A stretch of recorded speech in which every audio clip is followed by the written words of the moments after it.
अर्जुन ने मिलाया दवांश के ड्रिंक में जहर। गौरी ने किया दवांश का ग्रैंड वेलकम। जी हाँ दोस्तों, हम बात कर रहे हैं स्टार प्लस के शो जादू तेरी नज़र। अगर आप इस चैनल पर नए हैं तो इसे सब्सक्राइब कर दीजिए, साथ ही बेल आइकन दबाना ना भूलें। वीडियो अच्छा लगे तो इसे लाइक ज़रूर कीजिएगा। चलिए आगे बढ़ते हैं दोस्तों। जैसे कि हम देख रहे हैं कि गौरी और विवान के पूरे परिवार वाले दवांश का वेलकम करते हैं, वहीं दूसरी तरफ अर्जुन ड्रिंक में जहर मिलाकर दवांश को पिलाने की कोशिश करता है।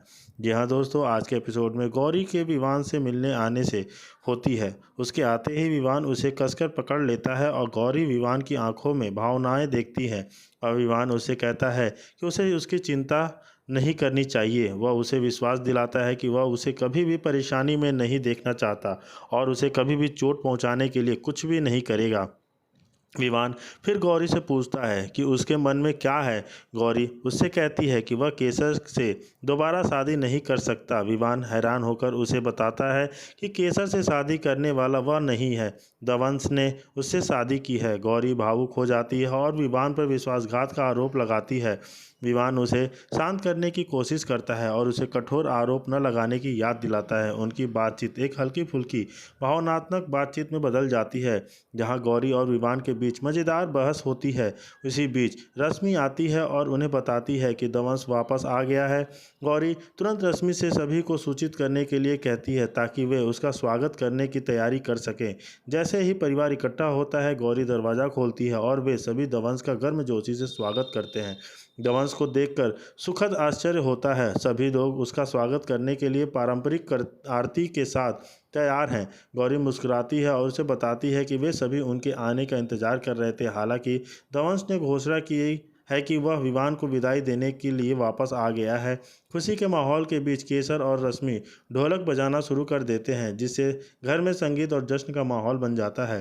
दवंश केसर के पास जाता है और उसे बताता है कि वह उसे अपने साथ ले जाने आया है। शारदा बीच में आकर अपनी निराशा व्यक्त करती है कि दवंश पहले बड़ों से आशीर्वाद लिए बिना लौट आया। वह महसूस करते हुए दवंश सम्मानपूर्वक उनके पैर छूकर आशीर्वाद लेकर है। और इस बीच अर्जुन और हर्ष उसे चिढ़ाते हैं और रश्मि मजाकिया अंदाज में मजाक में शामिल हो जाती हैं।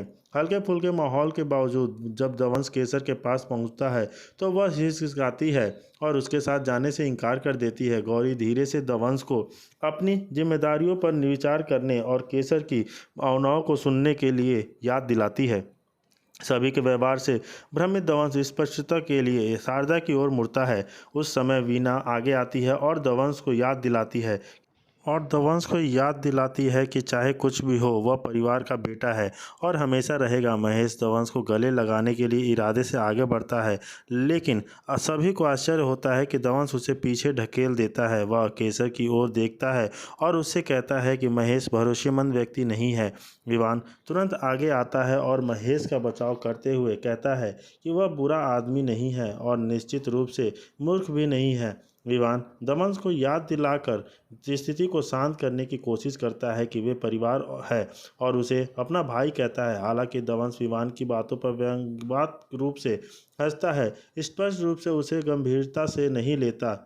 विवान शांति से दवंश को बताता है कि परिवार में कोई भी उसे चोट नहीं पहुंचाना चाहता। वह स्वीकार करता है कि दवंश के परेशान होने के कारण हो सकते हैं, लेकिन इस बात पर जोर देता है कि उनके इरादे हानिकारक नहीं हैं। विवान किसी भी तरह के टकराव से बचने की कोशिश करता है, वह व्यक्त करते हुए कि वह उससे लड़ना नहीं चाहता है, लेकिन दवंश आत्मविश्वास और हताश के साथ सभी को घोषणा करता है कि वह घर से किसी से नहीं डरता है। और गौरी माहौल को बदलने और सामंजस्य पर स्थापित करने की कोशिश करते हुए दवंश को याद दिलाती है कि सावित्री व्रत की पूजा नज़दीक आ रही है और वह उसके लिए रुकने के ऊपर जोर देता है। हालांकि दवंश इस विचार को खारिज कर देता है और कहता है कि उसे अनावश्यक नाटक में भाग लेने के कोई दिलचस्पी नहीं है। वह केसर को चेतावनी देता है कि पूरा परिवार उसकी पीठ पीछे कुछ साजिश रच रहा है। केसर उसे शांत करने की कोशिश करती है और धीरे से अनुरोध करती है कि वह रुक जाए, जबकि गौरी हमेशा तनावपूर्ण क्षणों में हल्कापन लाने की कोशिश करते हुए स्थिति को कम करने के लिए एक छोटी कविता सुनाती है। दुर्भाग्य से दवंश को उसकी कविता की भावना पसंद नहीं आती है और वह उसे अनदेखा कर देता है। दवंश के व्यवहार को लगातार अप्रत्याशित रूप से देखकर विवान अपना आपा खोने लगता है।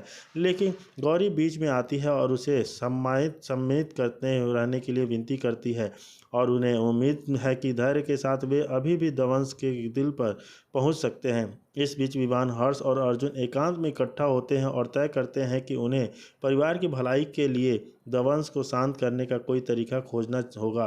वे स्थिति पर नियंत्रण पाने के लिए एक योजना बनाते हैं और हर्ष एक ड्रिंक में हल्का घोल मिलाता है, उम्मीद करता है कि यह दवंश को आराम देगा और उसे परिवार के प्रयासों के प्रति अधिक ग्रहणशील बनाएगा। इसी समय दादी और बीना भावनात्मक रूप से दवंश से संपर्क करने का प्रयास करती हैं, उसे याद दिलाने की कोशिश करती हैं कि परिवार ने हमेशा उसे कितना प्यार और समर्थन दिया है।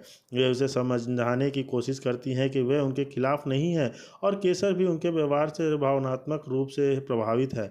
हालांकि दवंश संयम के साथ रहता है, वह जानना चाहता है कि परिवार केसर के साथ क्या करने की कोशिश कर रहा है और क्या उनके व्यवहार में पीछे कोई गहरा मकसद है। अर्जुन दवंश को एक गीला जूस देता है, उम्मीद करता है कि वह उसे पीकर थोड़ा और आराम महसूस करेगा, लेकिन दवंश मना कर देता है, यह दावा करते हुए कि जूस सेहत के लिए ठीक नहीं लगता।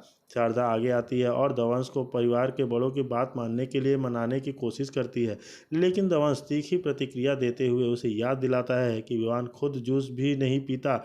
उसका संदेह बढ़ता है और वह सवाल करता है कि परिवार केसर के साथ क्या करने की कोशिश कर रहा है और क्या उन्होंने ड्रिंक में कुछ मिलाया है।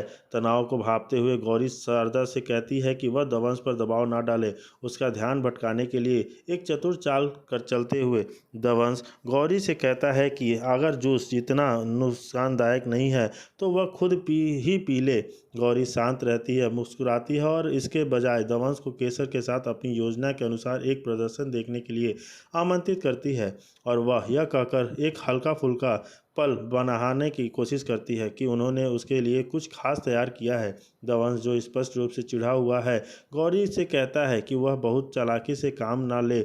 उसकी चिढ़ के बावजूद गौरी माहौल को शांत करने के लिए नाचना शुरू कर देती है। उसका हल्का फुल्का और सुंदर नृत्य सभी का ध्यान अपनी ओर आकर्षित करता है और दोनों दवंश के गुस्से को कम करने के प्रयास में एक साथ नृत्य करते हैं। दवंश चुपचाप देखता रहता है, तभी भी घटनाओं के मोड़ से प्रभावित प्रदर्शन के बीच में गौरी अर्जुन को चुपके से इशारा करती है। उसके इशारों पर अर्जुन धीरे से दवंश पर जूस डालने की कोशिश करता है, शायद उसे आश्चर्यचकित करने या उसे चौंका देने के प्रयास में। हालांकि चीज़ें योजना के अनुसार नहीं होती। दवंश ने नोटिस किया और तुरंत प्रतिक्रिया करते हुए जूस को अर्जुन के चेहरे पर वापस फेंक दिया, जिससे कमरे में एक अजीब सी खामोशी और तनाव का माहौल बन गया। एक बार फिर स्थिति को शांत करने के लिए कोशिश करते हुए गौरी ने एक और कविता पढ़ी। इस बार पूरी ईमानदारी और शांति के साथ वह दवंश से विनती करती है कि वह सावित्री व्रत की पूजा पूरी होने तक वही रहे। उसे याद दिलाती है कि उसकी मौजूदगी मायने रखती है।